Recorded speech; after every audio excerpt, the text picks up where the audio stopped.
I would like to ask you before we start, how many of you are, converted in the sense has given their lives to God? Can you raise your hands, please? Oh, almost all, mostly. Okay, thank you so much. கிட்டத்தட்ட अनेகர் உங்களிலே ரட்சிக்கப்பட்டவர்களாக இருக்கிறீர்கள். The second critical question. இரண்டாவது மிக கடினமான ஒரு கேள்வி. How many of you are converted for more than say 20 years? 20. 20 ஆண்டுகளாக, அதாவது நான் ரட்சிக்கப்பட்டு 20 ஆண்டுகளுக்கு மேல் ஆகுது என்று சொல்லுகிறவர்கள் உங்கள் கரங்களை உயர்த்துக்கலாம். Please. நான் ரட்சிக்கப்பட்டு 20 வருஷம் ஆயிடுச்சு. Oh Jesus, thank you. Let us ask the question, who is leading you? Is your self or your spirit? You said some of you are converted for the past more than 20 years. 20 ஆண்டுகளாக நான் ரட்சிக்கப்பட்டிருக்கிறேன் என்று உங்களில் அநேகர் சொல்லி இருக்கிறீர்கள். நான் கேட்கக்கூடிய கேள்வி, உங்களை வழிநடத்தக்கூடியவர்கள் யார்? ஆவியானவர் நடத்துகிறாரா அல்லது உங்களுடைய சுயம் உங்களை நடத்துகிறதா? Yeah, that is the important question every Christian should ask about himself or herself, whether you are 5 years old, 10 years old or 20 years, 40 years in spiritual life. அதாவது ஆவிக்குரிய வாழ்க்கையிலே ரட்சிக்கப்பட்டவர்களாக 10 வருடங்களோ 20 வருடங்களோ 30 வருடங்களோ எத்தனை வருடங்கள் ஆனாலும் சரி, நீங்கள் கேட்க வேண்டிய கேள்வி இதுதான், நான் என்னுடைய வாழ்க்கையை நடத்துவது ஆவியானவரா அல்லது என்னுடைய சுயம் நடத்துகிறதா? Good. Now to understand that, to answer that question, don't be very hasty in answering the question. சென்சிபிளாக கேட்டுட்டு கரெக்டாக பதில் சொல்லணும். ஓகே, சும்மா அடிச்சு விடக்கூடாது. Right? So to answer that question you need to understand first what is human being made of. முதலாவதாக நான் கேட்கக்கூடிய கேள்விகளுக்கே நியாயமான பதிலை நீங்கள் சொல்லுங்கள். மனுஷனை எப்படியாக ஆண்டவர் படைத்திருக்கிறார்? Human personality is made of 3 parts. மனுஷனுடைய ஆள் தத்துவம் என்பது 3 காரியங்களினாலே உண்டாக்கப்பட்டிருக்கிறது. The body, external body, நம்முடைய வெளிப்படையான சரீரம், which is in contact with the outside world. வெளியிலே இருக்கக்கூடிய உலக மக்களோடு தொடர்பு கொள்ளக்கூடியது நம்முடைய சரீரம் தான். And God has kept some sensors in the body so that it will sense and send impulses or messages into the brain. ஆண்டவர் இந்த வெளிப்பிரகாரமான இந்த சரீரத்திலே சில காரியங்களை உணர்ந்து சில காரியங்களை பெற்றுக்கொண்டு உள்வாங்கி அதை உள்ளான மனுஷனுக்குள்ளாக அனுப்பக்கூடிய தன்மையை நம்மிலே வைத்து சிருஷ்டித்திருக்கிறார். The 5 senses. 5 அந்த தன்மைகள். You see, பார்ப்பீர்கள். You smell, உங்களால முகர்ந்து பார்க்க முடியும். You hear, கேட்கக்கூடிய தன்மை. You taste, ருசி பார்க்கிற தன்மை. How many senses now? 4. And then the touch. ஐந்தாவது தொடக்கூடிய உணரக்கூடிய அந்த தன்மை. So 5 senses, right? இந்த 5 தன்மைகளோடு ஆண்டவர் மனுஷனை படைத்திருக்கிறார்.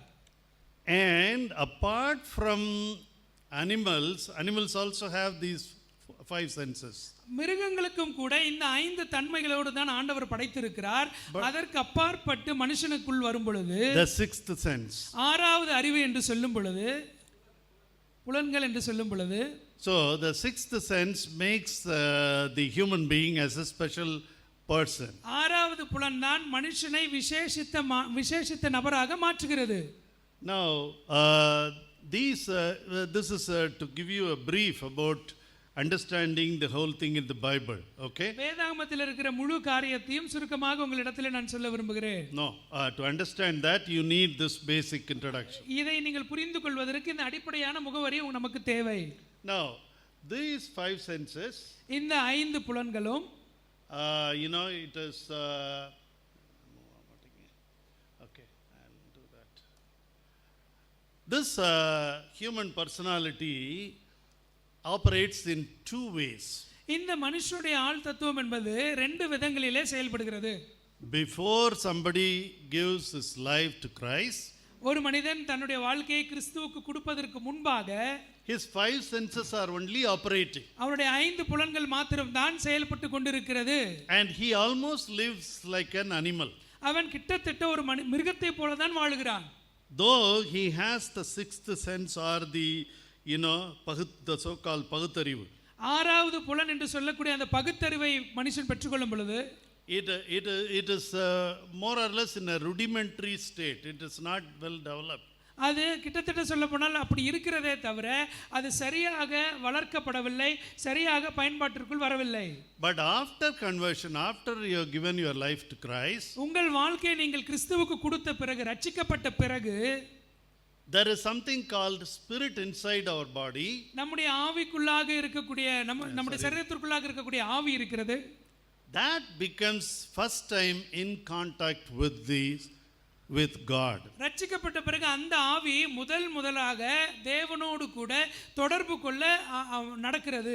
See, to live a ordinary life, just existence on the five senses level, it doesn't require enormous effort. ஒரு அந்த 5 புலன்களை வைத்து நாம் வாழுகிறோமே, அந்த தன்மைகள் எல்லாம் செயல்படுவதற்கு மிக முக்கியமான காரியங்களோ பெரிய காரியங்களோ நமக்கு அவசியம் இல்லை. But to the sixth sense or the spirit is capable of contacting with supernatural powers. ஆனால் இந்த ஆறாவது புலன் அதாவது நம்முடைய ஆவியானது தேவனோடு கூட இயற்கைக்கு அப்பாற்பட்ட அந்த வல்லமையோடு கூட தொடர்பு கொள்ள ஆரம்பிக்கிறது. That can be either the devil or God. அது ஒன்று நம்முடைய ஆவி பிசாசோடு கூட தொடர்பு கொள்ளும், இல்லை என்றால் தேவனோடு கூட தொடர்பு கொள்ளும். It is capable of contacting both. நம்முடைய ஆவிக்கு அந்த தன்மை உண்டு. 2 பேரோடு கூட பிசாசோடோ அல்லது தேவனோடோ தொடர்பு கொள்ளக்கூடிய தன்மை நம்முடைய ஆவிக்கு உண்டு. So once you come into the Lord by confessing your sin, you are convicted of your sin, you go and confess, you set right your conscience, and at that time your spirit is regenerated, or first time it is regenerated by God himself. உங்களுடைய ஆவியானது நீங்கள் ரட்சிக்கப்படும் பொழுது, மனம் திரும்பும் பொழுது உங்களுடைய ஆவியானது தேவனோடு கூட முதல் முறையாக ஒரு நல்ல தொடர்புக்குள்ளாக வர ஆரம்பிக்கிறது. There was a person called Nicodemus என்கின்ற நபரை நாம் வேதத்திலே வாசிக்கிறோம். John chapter 3. யோவான் 3ஆம் அதிகாரம். And Jesus was conversing with this fellow. இயேசுவானவர் இந்த மனுஷனோடு பேசிக் கொண்டிருந்தார். Then he talks about the born again experience. அவர் மீண்டும் பிறப்பதை குறித்து அவர்களிடத்தில் பேசினார். But Nicodemus didn't understand what it is. நிக்கோடேமுஸ்க்கு அது புரிந்து கொள்ள முடியவில்லை. The 3rd chapter and the 4th verse, he is asking, how can a man be born when he is old? Can he enter into the second time into his mother's womb and be born?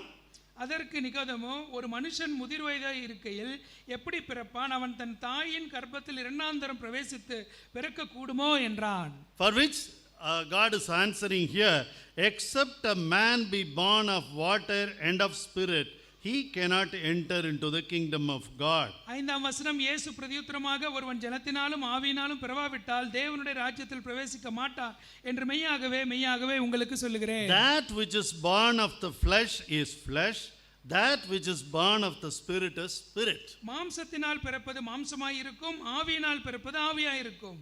Now you understand, that which is born of the flesh is anybody's status before conversion.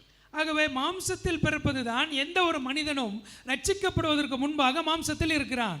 It doesn't require any effort, it is a natural life. அப்படி மாம்சத்திலே ஜீவிப்பதற்கு எந்த ஒரு முயற்சிகளும் எடுக்க வேண்டாம், அது இயற்கையாக நமக்கு உண்டாக்கப்பட்ட ஒரு வாழ்க்கை. But that which is born of the spirit is spirit.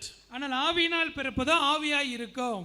So God here explains very clearly to Nicodemus, it is not enough that you are born in the flesh and you do good things or bad things. You have to be born of the Spirit of God. நிக்கோதேமுவிடத்திலே இயேசு மிக தெளிவாக சொல்லுகிறார், நீ மாம்சத்திலே பிறந்து ஏதோ ஒரு சில நல்ல காரியங்களை செய்து கொண்டு நன்மையானதை செய்கிறது போதுமானது அல்ல. நீ ஆவியிலே பிறக்க வேண்டும், ஜலத்தினாலே பிறக்க வேண்டும். Unless you are born of the Spirit, you cannot enter into the kingdom of God. ஆவியினாலே பிறவாத பட்சத்தில் நீ தேவனுடைய ராஜ்யத்திற்குள் பிரவேசிக்க முடியாது. God has put it very clearly. தேவன் மிக தெளிவாக இதை சொல்லுகிறார். See, Bible doesn't talk about சித்தாந்தம். வேதம் வேதாகம் ஏதோ சித்தாந்தங்களை குறித்து பேசுகிறது அல்ல. It puts concepts very clearly in simple words. மிக எளிமையான வார்த்தைகளை பயன்படுத்தி மிக தெளிவான சத்தியத்தை அழகாக சொல்லப்பட்டிருக்கிறது. So that all the human beings can become the children of God. ஆகவே மனுஷர் எல்லோருமே தேவனுடைய பிள்ளைகளாக மாற முடியும். It is not that only in a particular community you are born, you will be going to heaven, not like that. இதேதோ ஒரு குறிப்பிட்ட சமூகத்தில் பிறந்தால் மாத்திரம்தான் நீங்கள் பரலோகத்துக்கு போக முடியும், அப்படி என்றெல்லாம் அல்ல. I was a Hindu. நான் ஒரு விக்கிரகாராதனையை சேர்ந்த இந்து மனிதனாக இருந்தேன். Until my second year of college. என்னுடைய கல்லூரி நாட்கள் 2ஆம் ஆண்டு வரைக்கும் நான் அப்படிதான் இருந்தேன். What does the Hindu philosophy says? Hindu தத்துவங்கள் சொல்லக்கூடிய காரியம் என்ன? There are so many births. அநேக பிறப்புகள் உண்டு. And you don't know what you are going to be born of next in your next birth. அடுத்த ஜென்மத்தில் நீ எப்படி பிறக்க போகிறாய் என்று தெரியாது. And you have to be born like a rat or monkey or this that, and ultimately you have to you will have to be born as a Brahman, then only you will go to Brahma. அடுத்த ஜென்மத்தில் நீங்கள் ஒருவேளை எலியாக, பூனையாக, நாயாக, குரங்காக பிறக்கலாம். அதன் பிற்பாடு அடுத்த ஜென்மத்தில் கடைசியாக நீங்கள் பிரம்மனாக பிறக்கும் பொழுது மாத்திரம்தான் பிரம்மாவிடத்தில் போக முடியும். பிராமணனாக பிறந்தால் மாத்திரம்தான் அங்கே கடவுளிடத்தில் செல்ல முடியும். Any such nonsense is written in the Bible? அப்படிப்பட்ட காரியங்கள் எல்லாம் வேதாகமத்தில் எழுதப்பட்டிருக்கிறதா? That is why the Bible never approves caste system at all. ஆகவே தான் வேதாகமம் ஜாதியை ஏற்றுக்கொள்வது இல்லை. If you you are a converted person, you are given your life to Christ and follow caste system, you are going the devil is taking you in a different route. நீ ரட்சிக்கப்பட்ட மனுஷன் என்று சொல்லிக்கொண்டு இன்னும் உனக்குள்ளாக ஜாதியின் அடிப்படையில் இருக்கக்கூடிய காரியங்கள் உனக்குள்ள இருக்கும் என்றால் நீ பிசாசினால் வழிநடத்தப்பட்டு பிசாசினால் அழைத்து செல்லப்படுகிறாய். Be warned. ஜாக்கிரதையாயிருங்கள். Don't follow caste system. தயவு செய்து ஜாதியை பின்பற்ற வேண்டாம். You will end up in hell fire. நீ நரகத்திற்கு தான் செல்லுவாய். Because you are not following the Christ principle. ஏனென்றால் நீ கிறிஸ்துவினுடைய சித்தாந்தங்களை பின்பற்றுகிறதில்லை. That which is born of the spirit is spirit. ஆவியினால் பிறப்பது ஆவியாய் இருக்கும். If you have given your life to Christ, you are born of the spirit. நீ ஆண்டவருக்கு உன்னுடைய வாழ்க்கையை கொடுத்திருப்பாய் என்றால் நீ கிறிஸ்துவினாலே பிறந்திருக்கிறாய். But the Bible here says 1 Corinthians 2nd chapter and the 12th verse. 1 கொரிந்தியர் 2ஆம் அதிகாரம் 12ஆம் வசனத்திலே வாசிக்கிறோம். Can one of you read so that I will engage you also lest you sleep? நீங்கள் யாராவது ஒருவர் வாசிக்கலாம். 1 கொரிந்தியர் 2ஆம் அதிகாரம் 12ஆம் வசனம்.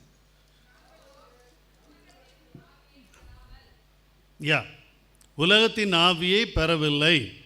We don't have the spirit of this world.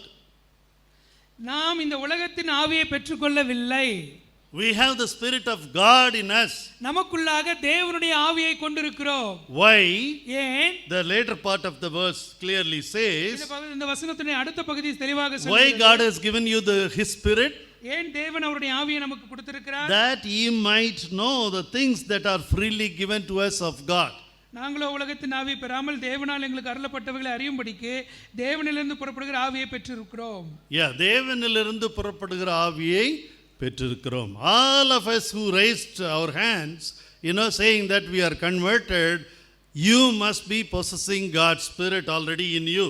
எத்தனை பேர் நீங்கள் ரட்சிக்கப்பட்டீர்கள் என்று கை தூக்கினீர்களோ நீங்கள் எல்லாருமே புரிந்து கொள்ள வேண்டும், நீங்கள் உங்களுக்குள்ளாக தேவ ஆவியை பெற்றிருக்கிறீர்கள்.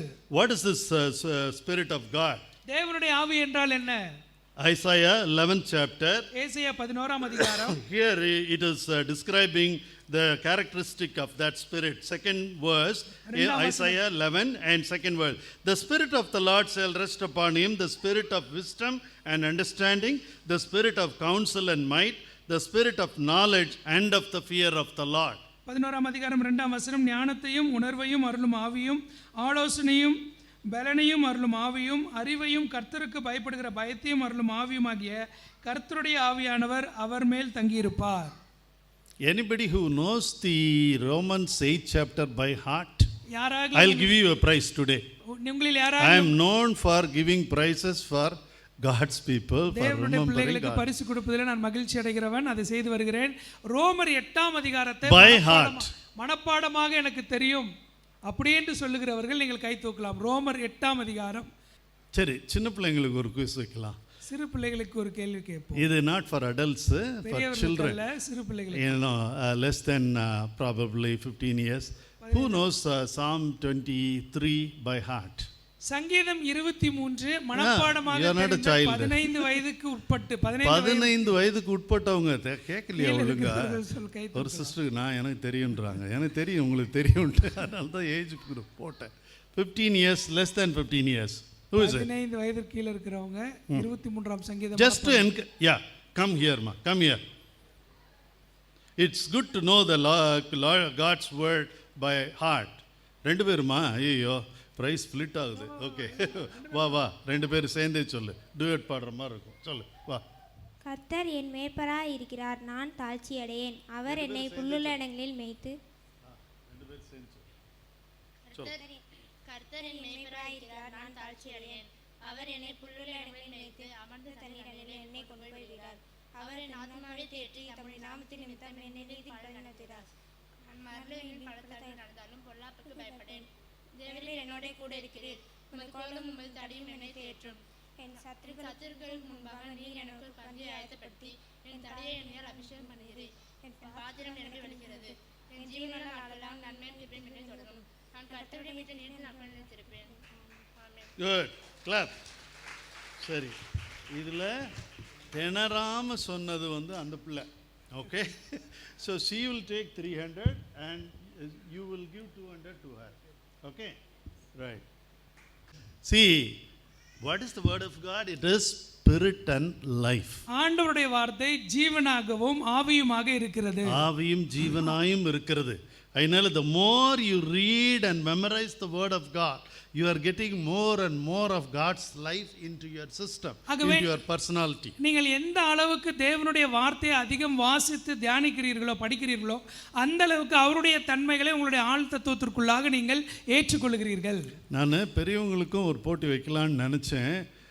சாரீஸே வாங்கிட்டு வந்து வைக்கணும்னு நினச்சேன். சரி, கரெக்டாக சொன்னாங்கன்னா ஒரு சாரீ கொடுத்துட்றது. ஓகே, பட் டைமும் இல்லை, கொஞ்சம் hectic schedule. I tend do that. I will do it next time. Okay, Isaiah 11th chapter and the second word. The spirit of the Lord shall rest upon him, the spirit of wisdom and understanding, the spirit of counsel and might, the spirit of knowledge and of the fear of the Lord. ஞானத்தையும் உணர்வையும் அருளும் ஆவியும், ஆலோசனையும் பலனையும் அருளும் ஆவியும், அறிவையும் கர்த்தருக்கு பயப்படுகிற பயத்தையும் அருளும் ஆவியும் ஆகிய கர்த்தருடைய ஆவியானவர். சரி, ஜென் சைடு கேட்போம் ஒரு கொஸ்டின். சகோதரர்கள் எடுத்து ஒரு கேள்வி. இப்போதான் சொன்னேன், எவ்வளோ தூரம் நீங்கள் கவனிக்கிறீங்கன்னு பார்க்குறக்காக தான். 1 Corinthians 2nd chapter and the 12th verse என்ன படித்தோம்? 1 கொரிந்தியர் 12ஆம் அதிகாரம் 2ஆம் அதிகாரம் 12ஆம் வசனத்தில் என்ன வாசித்தோம்? ஸ்மார்ட்டாக இருந்தீங்கன்னா நேரம் திருப்பியாவது சொல்லியிருப்பீங்க. ஸ்மார்ட்டாகவும் இல்லை, யோசித்துட்டு உட்காந்துருக்கீங்க.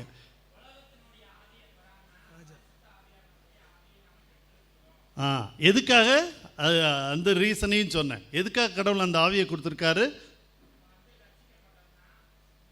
நோ எக்ஸ்பிளனேஷன் வேண்டாம், அங்கே உள்ளது சொல்லுங்க. No, that he might know the things which are freely given to us of God. தமிழில் வாசிங்க.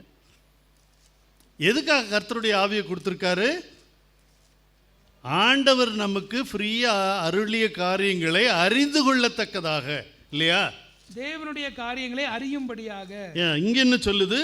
Isaiah 11th chapter and the second verse, the wisdom of the spirit of wisdom and understanding, the spirit of counsel and might, the spirit of knowledge and of the fear of the Lord. கர்த்தருக்கு பயப்படுதல் 11ஆம் அதிகாரம் 2ஆம் வசனம், ஞானத்தையும் உணர்வையும் அருளும் ஆவியும், ஆலோசனையும் பலனையும் அருளும் ஆவியும், அறிவையும் கர்த்தருக்கு பயப்படுகிற பயத்தை அருளும் ஆவியும். யார் யார் ஈவில் ஸ்பிரிட்ஸ் பார்த்துருக்கீங்க ஆட்கள்கிட்ட? ஹோலி ஸ்பிரிட்டை பற்றி கேட்டால் ஒருத்தருக்கும் தெரியல. ஈவில் ஸ்பிரிட்ஸ் மேனிஃபெஸ்டேஷன் பார்த்துருக்கீங்களா? பேய் மேனிஃபெஸ்டேஷன் பார்த்துருக்கீங்களா? ஒரு நாள் ஒரு நர்ஸில் ஒரு சின்ன பொண்ணு, ஒரு நர்ஸ் இருந்துச்சு. அதுக்கு ஒரு ஸ்பிரிட் வந்துருச்சு. she was threatening everybody and everybody got scared. பக்கத்தில் வராதிங்க, நான் சூசைட் கமிட் பண்ணுவேன்னு சொல்லுது. உடனே என்ன பண்ணுறதுன்னு தெரியல. எல்லா நர்ஸும் சார் சார் சார் வாங்க சார், அவளுக்கு இந்த மாதிரி ஏதோ ஸ்பிரிட் பேசுது அப்படின்னு. நான் போய் எனக்கு கூட கொஞ்சம் பயந்தான். நான் பேயெல்லாம் விரட்டினது கிடையாது, அந்த பவர்லாம் இன்னும் வரல. பட் ஏதோ ஒரு போல்னஸை வரவழைச்சிட்டு சொன்னேன், வாய மூடு அப்படின்னேன். உடனே நீங்கள் சொன்னால் நான் கேட்குறேன் அப்படின்ச்சு. நான் யார் தெரியுமாயா? அவங்க பாட்டியினுடைய பேரை சொல்லுது. அவள் இப்போ ஸ்பிரிட் எனக்குள்ளே வந்திருக்கு இருந்து எல்லாத்தையும் கரெக்டாக சொல்லுது. என்ன மாதிரி உங்கள்கிட்ட வர்ற ஆண்டவருடைய ஆவி என்ன ஆவி? இந்த மாதிரி மேனிஃபெஸ்டேஷன் பண்ணாது. It is the spirit of wisdom and understanding. ஞானத்தையும் அறிவையும் கொடுக்கக்கூடிய ஆவியானவர். The spirit of counsel and might. ஆலோசனையும் பலத்தையும் கொடுக்கிற ஆவியானவர். The spirit of knowledge and the fear of the Lord. அறிவையும் தேவனுக்கு பயப்படுகிற பயத்தை கொடுக்கக்கூடிய ஆவியானவர். So if the spirit of God dwells in you, உங்களுக்குள்ளாக தேவ ஆவியானவர் வாசமாய் இருந்தால், which is given at the time of conversion, உங்களுடைய ரட்சிப்பின் நாளிலே தேவன் அதை உங்களுக்கு தந்திருக்கிறார். and if you had been careful to grow, to allow that spirit to grow in you, உங்களுக்குள்ளாக அந்த ஆவியானவர் வளரும்படியாக நீங்கள் இருந்தீர்கள் என்றால், all those people who raise their hands now 20 years நாங்கள் கன்வெர்ட் இருக்கோன்னு சொன்னவங்க, இப்போ I have to see the manifestation of the spirit of God in you right now, but I don't see. இப்பொழுதே நீங்கள் அப்படி 20 ஆண்டுகளாக நான் ரட்சிக்கப்பட்டிருக்கிறேன் என்று சொல்லக்கூடியவர்கள், உங்களுடைய வாழ்க்கையிலே தேவனுடைய ஆவியானவருடைய கிரியைகளை நீங்கள் காண்பித்திருப்பீர்கள். How many of you are teachers here? எங்க அம்மா ஒரு டீச்சர், அதனால எத்தனை பேர் நீங்கள் ஆசிரியராக பணி செய்கிறீர்கள்? கை தூக்குங்க. ஆசிரியராக பணி செய்கிறவர்கள். I will ask you one question. உங்களிடத்திலே இந்த கேள்வி கேட்கட்டும். நீங்க எங்களை உட்கார வச்சு கேள்வி கேட்டீங்கல்ல, இப்போ நாங்கள் உங்களை கேட்குறோம். ஓகே, உங்கள் ஸ்டூடெண்ட் யாராவது ஒருத்தன் வந்து 8th ஸ்டாண்டர்ட்லேயே உட்காந்துருக்கான்னு வச்சுக்கிறோம். 10 வருஷமாக 8th ஸ்டாண்டர்டு பாஸே பண்ண மாட்டேன்றான். நீங்கள் என்ன எப்படி ஃபீல் பண்ணுவீங்க? இல்லை, he has to finish his 8th, 9th, 10th, he has to progress இல்லையா? He is not doing that. He is failing. சரி, 3 years சொல்லுவோம். 3 years he is failing. ஒரு மாணவன் 7ஆம் வகுப்பிலிருந்து 8ஆம் வகுப்பு 9ஆம் வகுப்பு என்று முன்னேற வேண்டும். அதற்கு மாறாக 3 வருடங்களாக ஒரே பள்ளியிலே ஒரே ஒரு வகுப்பிலே உட்கார்ந்து கொண்டிருந்தால் எப்படி உணர்வோம்? The same way God is feeling about you. 20 years I am converted, but I have not seen the riches of Christ in you. தேவன் கூட அப்படிதான் உங்களை குறித்து வேதனை அடைகிறார். நீங்கள் சொல்லுகிறீர்கள், நான் 20 ஆண்டுகளாக ஆண்டவரை ஏற்றுக்கொண்டிருக்கிறேன், ஆனால் ஆண்டவருடைய கிரியைகளை, ஆவியானவருடைய கிரியைகள் உங்களுடைய வாழ்க்கையிலே காணப்படவில்லை. Now let's turn to the main focus of this day, Romans 8 chapter. ரோமர் 8ஆம் அதிகாரத்துக்கு இப்பொழுது நாம் திருப்பிக் கொள்வோம். அதுதான் மிக முக்கியமான வேத பகுதி. இன்றைக்கு நம்ம தியானிக்க போகிற வேத பகுதி. Okay, Romans 8 chapter. ரோமர் 8ஆம் அதிகாரம். And let's go to the 9th verse. 9ஆம் வசனத்தை நாம் வாசிக்கலாம். But ye are not in the flesh, but in the spirit, if so be that the spirit of God dwell in you. Now, if any man does not have the spirit of Christ, he is not his. 9ஆம் வசனம், தேவனுடைய ஆவி உங்களில் வாசமாய் இருந்தால் நீங்கள் மாம்சத்துக்குட்பட்டவர்களாய் இராமல் ஆவிக்குட்பட்டவர்களாய் இருப்பீர்கள். கிறிஸ்துவின் ஆவி இல்லாதவன் அவருடையவன் அல்ல. If you don't have the spirit of Christ, you are not his. உங்களுக்குள்ளாக கிறிஸ்துவின் ஆவி இல்லை என்றால் நீங்கள் கிறிஸ்துவினுடையவர்கள் அல்ல. Suppose you say you are following Christ, you are following, I'm a Christian, like that, and you end up in heaven, at the gateway of heaven. And God says, I don't know you. நீங்கள் ஒருவேளை நான் கிறிஸ்தவர் என்று சொல்லிக்கொண்டு கிறிஸ்தவனாக வாழ்கிறேன் என்று சொல்லிக்கொண்டு ஒரு நாள் பரலோகத்தின் வாசலில் போய் நிற்கும் பொழுது தேவன் உங்களை பார்த்து உங்களை நான் அறியேன் என்று சொன்னால் எப்படி இருக்கும்? See, I had that experience, not that going to heaven, but in a dream. நான் எனக்கு அப்படிப்பட்ட ஒரு அனுபவம் என்னுடைய சொப்பனத்தில் எனக்கு ஏற்பட்டது. I was waiting in front of heaven's gate. நான் ஒரு நாள் என்னுடைய சொப்பனத்திலே பரலோகத்தின் வாசலுக்கு முன்பாக நின்று கொண்டிருக்கிறேன். Probably I would have told you also already. ஒருவேளை உங்களுக்கு முன்பாக சொல்லி இருக்கலாம். It's better because it's important. திரும்ப நான் உங்களிடத்திலே சொல்வது நல்லதுதான். Everybody who is standing in the line, and there is an angel standing there. எல்லாரும் வரிசையில் நின்று கொண்டிருந்தார்கள். அவர்களுக்கு முன்பாக தேவதூதன் நின்று கொண்டிருக்கிறான். And everybody shows the card. ஒவ்வொருத்தரும் அவருடைய அடையாளத்தை காட்டுகிறார்கள். ஆதார் கார்டு மாதிரி அங்கே உள்ள Aadhaar card. So he shows the card, and the angels looks at this way, that way, this way, that way, and he says, okay, give the card, get in, you go into the heaven. தேவதூதன் அவர்களிடத்தில் அந்த அடையாள அட்டையை பார்த்து திரும்பி பார்த்து அவர்களையும் பார்த்து சரி நீங்கள் உள்ளே செல்லலாம் என்று ஒருவரை அனுப்புகிறார்கள். And some people, he sees the card and throws away like that. சிலருடைய கார்டை வாங்கி பார்த்து அப்படியே கார்டை தூக்கி அடிக்கிறார்கள். Then he falls into hell. அந்த மனிதன் நரகத்துக்கு செல்லுகிறார். Rejected. அது புறக்கணிக்கப்பட்டாய். Because it's a fake card. ஏனென்றால் அது பொய்யான ஒரு அடையாளம். He didn't live a Christian life on earth. பூமியிலே கிறிஸ்தவ வாழ்க்கையை வாழவில்லை. So I was standing 3 people away.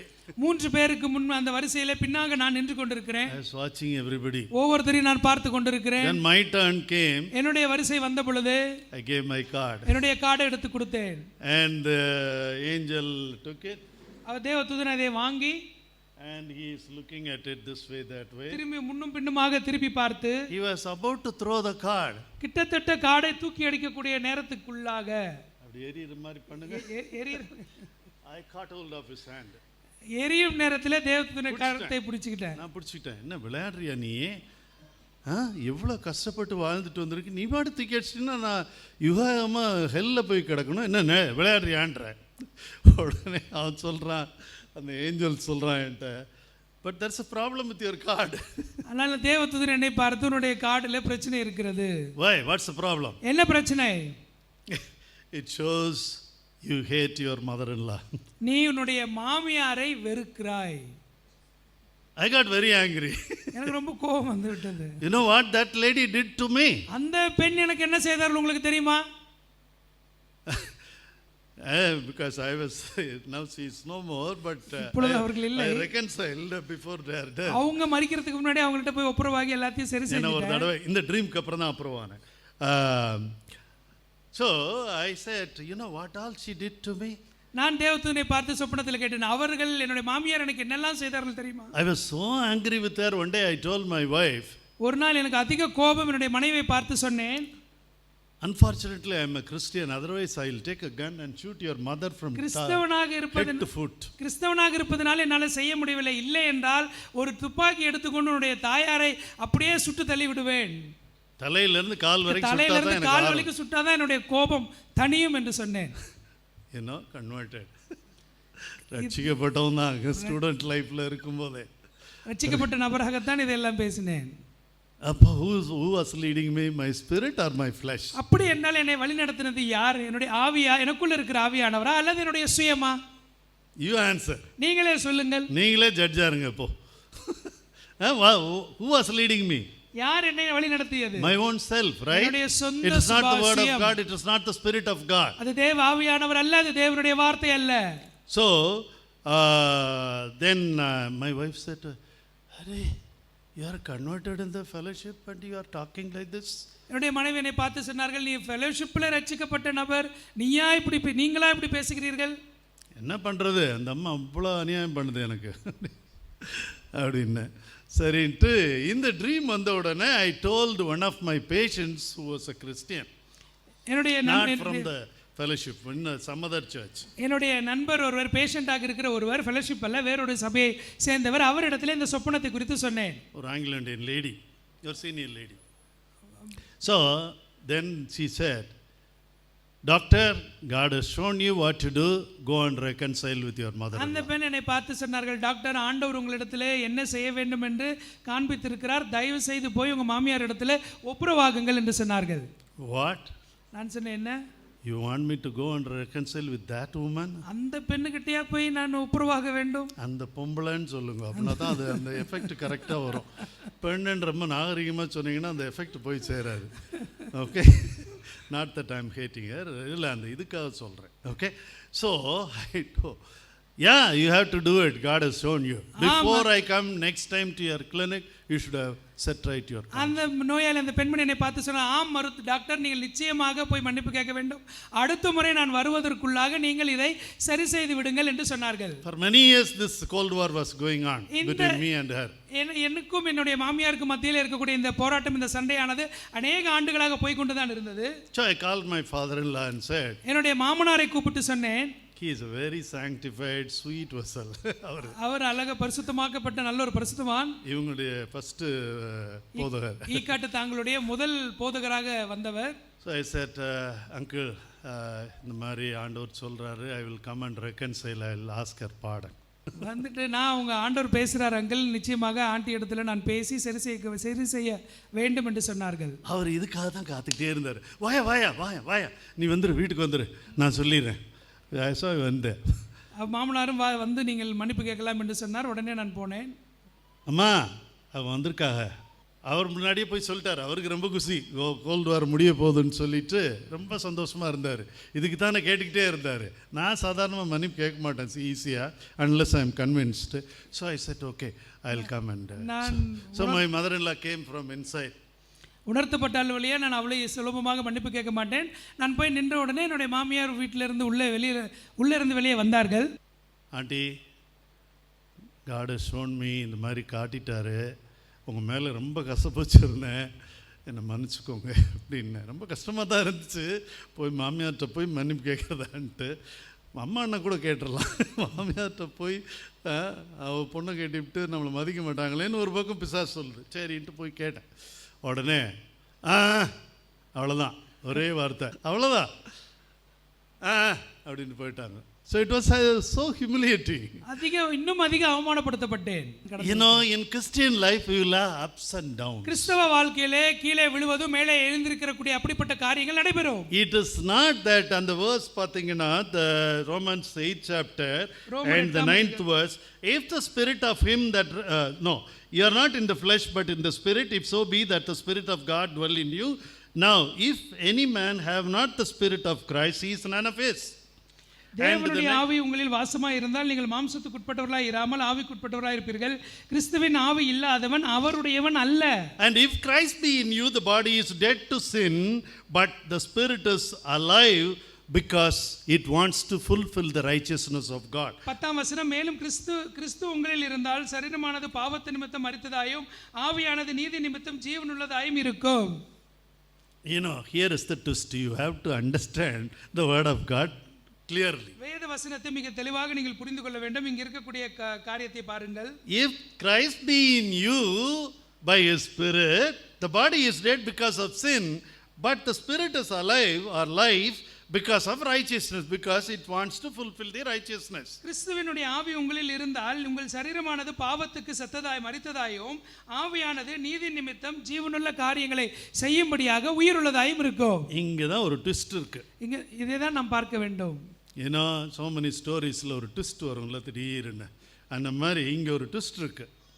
It is not that just because Christ is living in you, it is not a guarantee that you will not sin.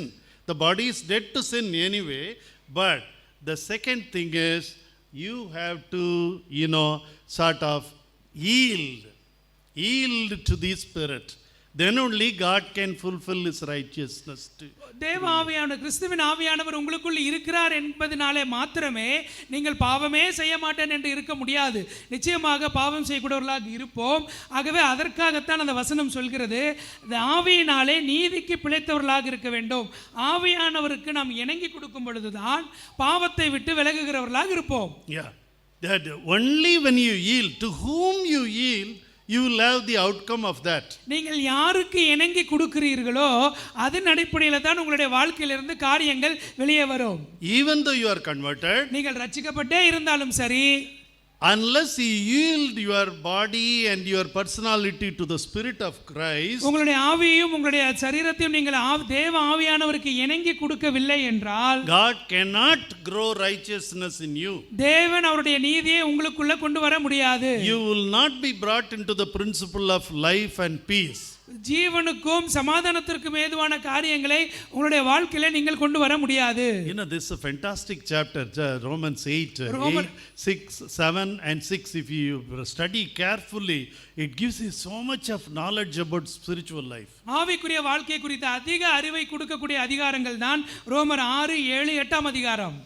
You know, second verse, you go to second verse, for the law of the Spirit of life in Christ Jesus hath made me free from the law of sin and death. Here there are two principles, law of sin and death, law of, spirit and life. கிறிஸ்துவின் ஆவியினாலே ஜீவனுடைய ஆவியின் பிரமாணம் என்னை பாவ பிரமாணம் என்பவர்களின் பிரமாணத்தினின்று விடுதலையாக்கிற்று. ரெண்டு பிரமாணங்களை குறித்து இங்க வாசிக்கிறோம், ஆவியின் பிரமாணம், பாவ பிரமாணம். So the pava pramanam or the law of the sin will try to operate in you through your flesh.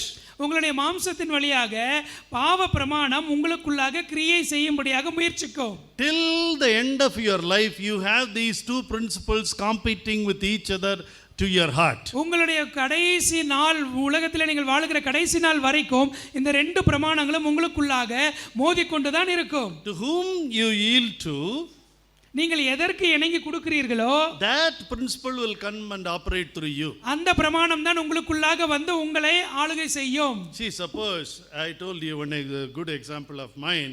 I was angry with my mother-in-law. No, suppose I had a gun and I yielded to my flesh. Yeah, this lady is giving too much trouble. Shoot her.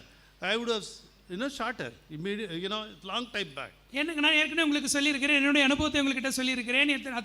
அநேக ஆண்டுகளுக்கு முன்பாக என்னுடைய மாமியார் இடத்துல எனக்கு இருந்தக்கூடிய கசப்பு வெறுப்பு இருந்தது. அவர்களுக்கு துப்பாக்கி கையில் கிடைத்தால் எடுத்து சுட்டுவிடலாம் என்கின்ற அப்படிப்பட்ட எண்ணத்தோடு இருந்தேன். ஆக பாவ பிரமாணம் எனக்கு சொல்லுகிற காரியத்தை நான் கீழ்ப்படிந்திருந்தால் நான் துப்பாக்கி எடுத்து அவர்களை சுட்டிருப்பேன். இந்நேரம் அவர்கள் செத்திருப்பார்கள்.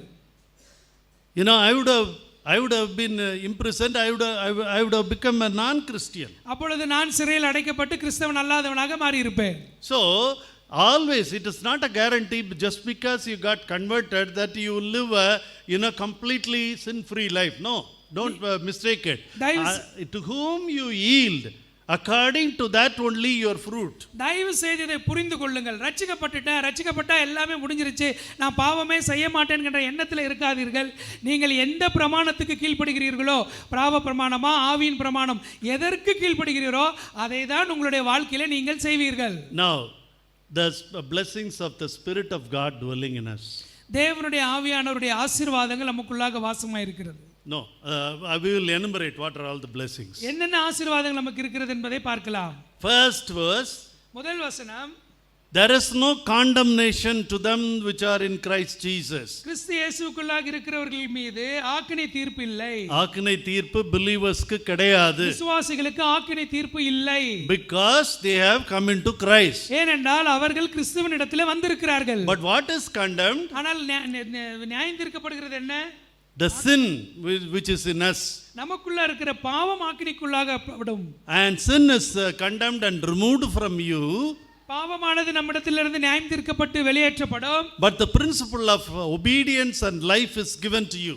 ஜீவனுக்கேற்ற கீழ்ப்படிதலும் அதற்குரிய பிரமாணம் நம்முடைய வாழ்க்கையில கொடுக்கப்படும். So it is up to you now to which you want to obey. ஆகவே நீங்கள் எதற்கு கீழ்ப்படிய வேண்டும் என்பதே உங்கள் கரத்தில் தான் இருக்கிறது. So the first blessing which is enumerated in Romans 8 chapter is condemnation to sin, and I am not condemned. முதல் அதிகாரம் 8ஆம் அதிகாரம் முதல் வசனத்தை வாசிக்கும் பொழுது நமக்கு கிடைக்கக்கூடிய முதல் ஆசீர்வாதம், நான் நியாயம் தீர்க்க ஆக்கினைக்குள்ளாக தீர்க்கப்படுக போவதில்லை, எனக்குள்ள இருக்கிற பாவம் தான் ஆக்கினைக்குள்ளாக தீர்க்கப்படும். And the second blessing is God wants to grow his righteousness in you by your yielding to him. இரண்டாவது ஆசீர்வாதம், நீங்கள் அவருக்கு இணங்கி கொடுப்பதினாலே அவருடைய நீதி உங்களுக்குள்ளாக வளரும்படியாக தேவன் வாஞ்சிக்கிறார். Romans 6 chapter and the 4th verse. ரோமர் 6ஆம் அதிகாரம் 4ஆம் வசனத்தை வாசித்தால், here therefore we are buried with him in baptism of unto death, but like as Christ was raised from the dead by the glory of the Father, even so we should walk in the newness of life. 4ஆம் வசனம், மேலும் பிதாவின் மகிமையினாலே கிறிஸ்து மரித்தோரிலிருந்து எழுப்பப்பட்டது போல நாமும் புதிதான ஜீவனுள்ளவர்களாய் நடந்து கொள்ளும்படிக்கு அவருடைய மரணத்திற்குள்ளாகும் ஞானஸ்நானத்தினாலே கிறிஸ்துவுடனே கூட அடக்கம் பண்ணப்பட்டோம். 7ஆம் அதிகாரம் 4ஆம் வசனம், that ye should be married to another, even to him who is raised from the dead, that we should bring forth fruit unto God.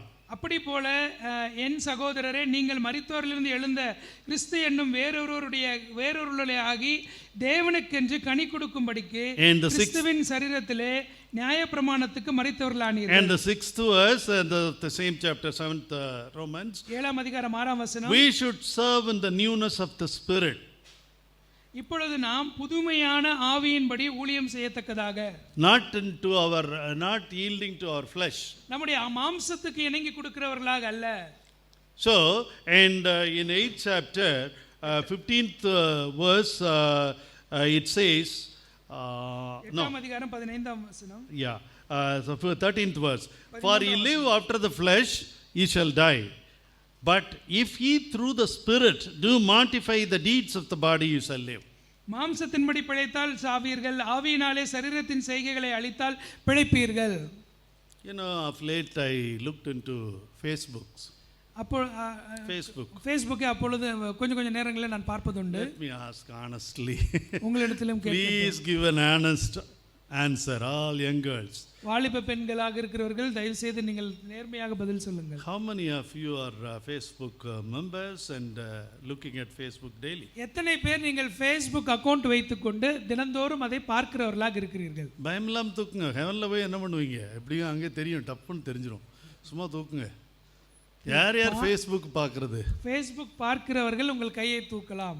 யா, ஒருத்தர் கூட இல்லையா? அங்கே ஒருத்தர் தான் தூக்கியிருக்காரு. அந்த 2 3 4 ஜென்ஸ் தான் கொஞ்சம் பயப்படாமல் கை தூக்குறாங்க. லேடிஸ் இன்னும் தூக்க மாட்டாங்க. I know lot of girls are Facebook looking at Facebook, but recently I had a very bad experience. சமீபத்தில் எனக்கு மிக அதில் கசப்பான ஒரு அனுபவம் ஏற்பட்டது. I sent you a message but you are not answering me. எனக்கு ஒரு செய்தி வந்தது. நான் உங்களுக்கு செய்திகள் அனுப்புகிறேன், நீங்கள் ஏன் பதில் சொல்லுகிறதில்லை? Your DP picture, அது என்ன சொல்றீங்க? Your DP picture captured me like anything. I was looking at it for the whole day. One girl is writing to me like that. ஒரு வாலிப பெண் என்னிடத்தில் எழுதுகிறார், உங்களுடைய ஃபேஸ்புக் ப்ரொஃபைல் போட்டோ பார்த்திருக்கிறேன், ஒரு நாள் முழுவதும் பார்த்து கொண்டே இருக்கலாம் போல தோணுகிறது, அந்த அளவுக்கு You are amazing. அழகாக இருக்கிறீர்கள். என்ன நினைப்பீங்க? எனக்கு கல்யாணம் ஆயிருந்தா கூட நினைப்பீங்க, ஆஹா டா பாடுறா நம்மளை கூட ஒரு பொண்ணு இந்த மாதிரி. யூ கோ டு த எனக்கு தெரியாதல்ல. அப்புறம் போய் பார்த்தா த்ரெட்டுன்னு ஒன்று இருக்குது, அதுக்குள்ளே போய் பார்த்தா she has written the same thing to hundreds of fellows. இதே வார்த்தைகளை அது உள்ள கொஞ்சம் ஆழமாக போய் பார்த்த பொழுதுதான் எனக்கு தெரிந்தது, இதே வார்த்தைகளை நூற்றுக்கணக்கான ஆண்களிடத்தில் அவள் சொல்லியிருக்கிறார். நான் நினச்சிட்டு இருக்கேன் எனக்கு மட்டும்தான் எழுதியிருக்குன்ட்டு. அந்த 100ல் ஒரு 90 பேராவது ரிப்ளை பண்ணுறான். என்ன பண்ணுறான் தெரியுமா? Where are you from? Okay my இது all nonsense is writing. Okay, so be careful. The devil wants to trap us at any moment. ஜாக்கிரதையாக இருங்கள், பிசாசு எப்பொழுது வேண்டுமென்றாலும் நம்மை வஞ்சித்து விடுவான். Yeah, because we are living in the flesh. ஏனென்றால் நீங்கள் மாம்சத்திலே வாழ்கிறீர்கள். Still we are in the body. இன்னும் நாம் சரீரத்தில் தான் இருக்கிறோம். Still the principle of sin and death can come into you. உங்களுடைய வாழ்க்கையிலே பாவ பிரமாணமும் மரண பிரமாணமும் வரும். If you by the Spirit of God mortify the deeds of the body, he shall live. நீங்கள் தேவ ஆவியினாலே மாம்சத்தின் கிரியைகளை அழித்தாலே ஒளிய ஜீவிக்க மாட்டீர்கள். So this is how your redemption of body happens. ஆகவே தான் இதுதான் உங்களுடைய சரீரம் மீட்கப்படும்படியாக நடைபெறுகிறது. So first blessing, condemnation to your sin, but you are not condemned. முதல் ஆசீர்வாதம், நீங்கள் நியாயம் ஆக்கினைக்குள்ளாக தீர்க்கப்படுகிறதில்லை, உங்களுடைய பாவம் தான் ஆக்கினைக்குள்ளாக தீர்க்கப்படும். Second, this thing is your body is going to be redeemed daily. இரண்டாவது ஆசீர்வாதம், உங்களுடைய சரீரம் ஒவ்வொரு நாளும் மீட்கப்படும். And the third blessing is body is going you are going to be adopted into the family of God. மூன்றாவது ஆசீர்வாதம், நீங்கள் தேவனுடைய குடும்பத்திலே வளர்க்கப்படுகிறீர்கள். That we see in the 16th 15th and 16th word. We have not received the spirit of bondage again to fear, but we have received the spirit of adoption, whereby we cry, Abba, Father.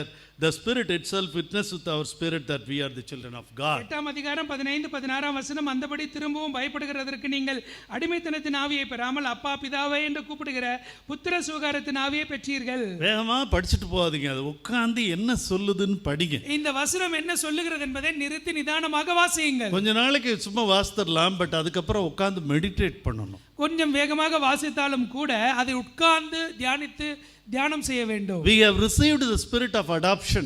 நாம் புத்திர சுகாரத்தின் ஆவியை பெற்றிருக்கிறோம். Suppose you want to adopt a child from an orphanage.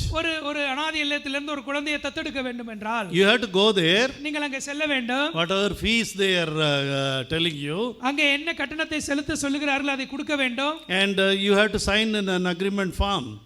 அவர்கள் கொடுக்கிற எல்லா ஃபார்ம்லையும் நீங்கள் கையெழுத்திட வேண்டும். God has already signed the agreement with the devil that by his blood he is purchasing us. He is adopting us into his family. தேவன் ஏற்கனவே பிசாசோடு கூட ஒரு ஒப்பந்தத்தை போட்டு விட்டார்.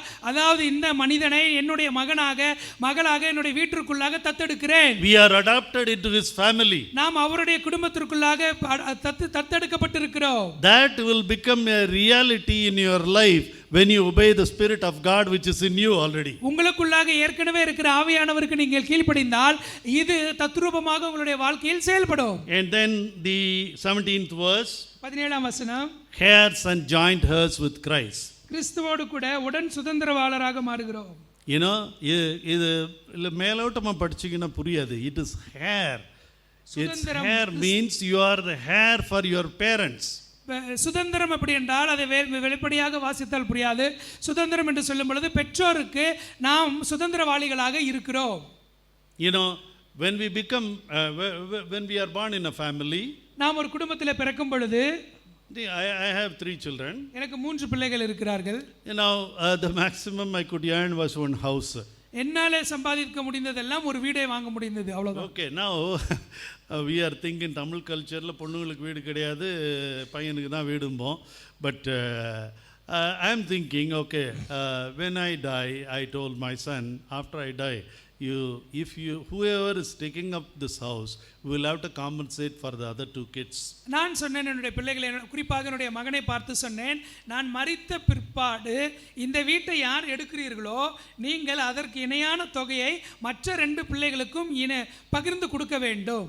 Okay, that's just to make you understand. Heir means we inherit the blessings of our parents. நீங்கள் புரிந்து கொள்வதற்காக சொல்லுகிறேன். சுதந்திரம் என்று சொல்லும்போது பெற்றோருக்கு இருக்கிற எல்லாவற்றையும் நாம் பெற்றுக்கொள்கிறோம். So you become heir and joint heir with Christ. நீங்கள் சுதந்திரவாளிகளாக மாத்திரமல்ல கிறிஸ்துவோடு கூட இணைந்த சுதந்திரவாளிகளாக மாறுகிறீர்கள். Ephesians 2:6. எபேசியர் 2ஆம் அதிகாரம் 6ஆம் வசனத்தை வாசித்தால், Kripa, I am conscious of the time, I will finish it, don't worry. எபேசியர் 2ஆம் அதிகாரம் 6ஆம் வசனத்தை வாசிக்கலாம். Kripa's pulse rate is going up. Why this fellow is keeping prolonging to டைமுக்கு முடிக்கணும் என்று சொல்லுகிறார். அவர் பல்ஸ் பார்த்தீங்கன்னா இப்போ 100 அடிச்சிட்டு இருக்கோம். கிருபாவுடைய பல்ஸ் முடிக்கவே மாட்டேன்றாரு அப்படின்னு. 2ஆம் அதிகாரம் 6ஆம் வசனம், Ephesians 2:6.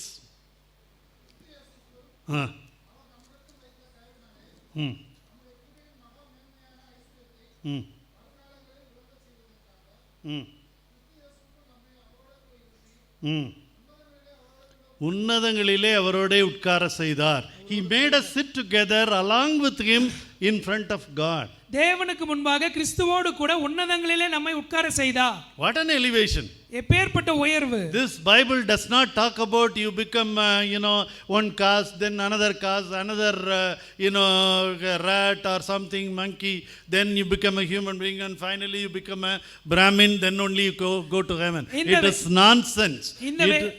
இந்த வேதாகமம் நீ இந்த ஜாதியில பிறந்திருக்கிறாய், அடுத்து இந்த ஜாதிக்கு போக வேண்டும், எலியாக பூனையாக நாயாக பிறக்க வேண்டும், பிற்பாடு பிராமணராக பிறந்த பிறகுதான் நீ தேவனிடத்திலே செல்லுவாய் என்கின்ற குப்பையெல்லாம் வேதாகமம் பேசுகிறது. If you accept Christ, நீ கிறிஸ்துவை ஏற்றுக்கொண்டால், if you are cleansed in your conscience and you are washed in the blood of the Lord, உன்னுடைய மனசாட்சியிலே சுத்திகரிக்கப்பட்டவராக இயேசு கிறிஸ்துவின் இரத்தத்தினாலே கழுவப்பட்டிருந்தால், and you got the spirit of God, Christ in you, உங்களுக்குள்ளாக தேவ ஆவியை பெற்றிருந்தால், He has already lifted you and made you to sit together in heavenly places along with him in front of God. தேவனுக்கு முன்பாக உன்னதங்களிலே கிறிஸ்துவோடு கூட அவர் உங்களை உட்கார செய்திருக்கிறார். And one more law will be operating in a person who is converted. ரட்சிக்கப்பட்டவன் மனிதனிடத்திலே இன்னொரு பிரமாணமும் கிரியை செய்கிறது. In Romans 8th chapter, ரோமர் 8ஆம் அதிகாரம் and 28th verse, 28ஆம் வசனம்,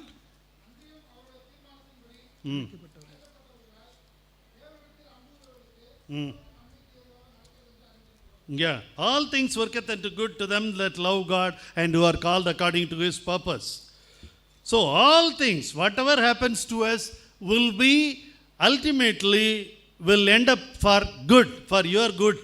நம்முடைய வாழ்க்கையில என்ன நடந்தாலும் கடைசியில அது நம்முடைய நன்மைக்கு ஏதுவாகத்தான் நடைபெறும். This is a law, another law which God gives to all the people who are converted. ரட்சிக்கப்பட்ட எல்லோருக்குமே தேவன் கொடுக்கக்கூடிய இன்னொரு பிரமாணம் இது. All things will work unto good, for your good only it is happening. உங்க உங்கள் நன்மைக்காகத்தான் எல்லாமும் கொடுக்கப்படுகிறது, எல்லாமும் நடைபெறுகிறது. And finally, கடைசியாக 37th verse, 27ஆம் வசனம், you are made more than a conqueror. நீங்கள் ஜெயம் கொள்ளுகிறவர்களை காட்டிலும் மேலானவர்களாக.